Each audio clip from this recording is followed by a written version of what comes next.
What's up guys, XHOUNDISHx here, and today we're going to be taking a look at a few exotics and their ornaments, which we'll see inside of Rise of Iron. So now that the game's been updated, there's actually a few exotics in-game right now that we can see the ornaments for at the exotic blueprints. So that's pretty cool. We're going to take a quick look at those. I'll also show you some shaders that Eva Levante is going to sell, hopefully pretty soon. So let's get into it. Let's start out with the Trespasser, which is the new exotic sidearm for Rise of Iron. The first ornament is called Fallen Assassin, which gives it this kind of golden section on the top, which fades through to this rusted metal kind of look. It's pretty cool, but we also have one here called Crucible Assassin, which gives you a silver finish with this black handle and gold ornamentation around the sides, which looks absolutely awesome. I do have a review of the Trespasser in my previous video if you want to check that out. But moving on, we have the Zhalo Supercell. The first ornament is called Not a Toy, and it gives us this pretty cool camo effect, this kind of army green camo effect, which is pretty nice. And we also have one called Shock Hazard, which is really nice as well. It gives it this kind of blue-grey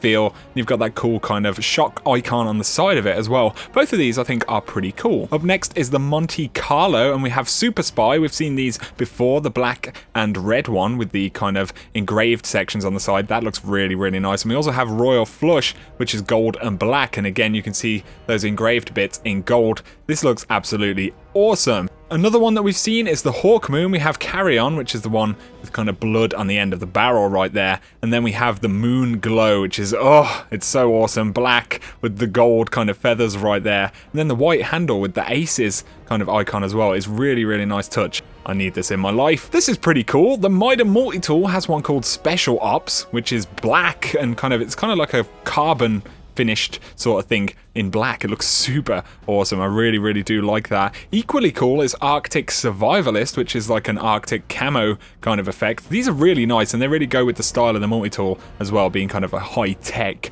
weapon, which is nice. We have Telesto up next, which is pretty cool. We've got one called Queen's Command, which makes it very pink, and you can also see that Queen's Wrath icon on the side right there. That's really, really nice. And we have the Lingering Vestige as well, which gives it this super blue glow. Kind of reminds me of the one Awoken ship that you used to get, the one from Skolas. There's a really, really cool effect on this weapon. Up next, another super cool set of ornaments, and this is for Invective. So the first one here is called Storm's Reproach, and it gives it this cracked effect, and you can see what looks like lava kind of pouring out of it. Really suits the Invective right there, and it looks super awesome. We also have one called Iconoclast, which is this black and kind of deep red, and you can see the little indents and logos on the side glowing through. Both of these are really, really smart on this weapon. Finally, we have the Truth, and there's one called Heart of Gold, which turns it into a very, very golden big rocket, and that's absolutely bonkers, quite honestly, but it does look kind of cool. We also have Prototype, which is pretty nice as well. It's kind of like an unpainted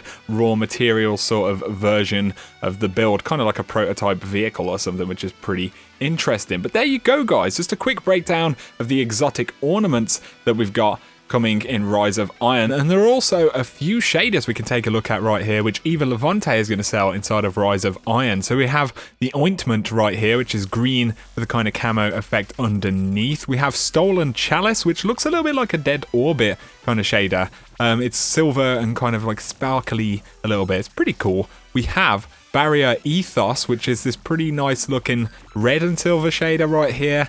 And we have Sparkle Pony, which is an insane name, with a pink and purple kind of layer of colours going on right there. So these will be pretty nice. Again, available from Eva Levante, hopefully pretty soon. But there you go, guys. I just wanted to show you some of these ornaments and a few shaders that we can have a look at coming ahead in Rise of Iron. Let me know down below what you think of these. If you have enjoyed the video, a like is always appreciated. And if you're new to the channel, be sure to hit subscribe for a lot more Destiny content. But for now, you guys have an awesome day.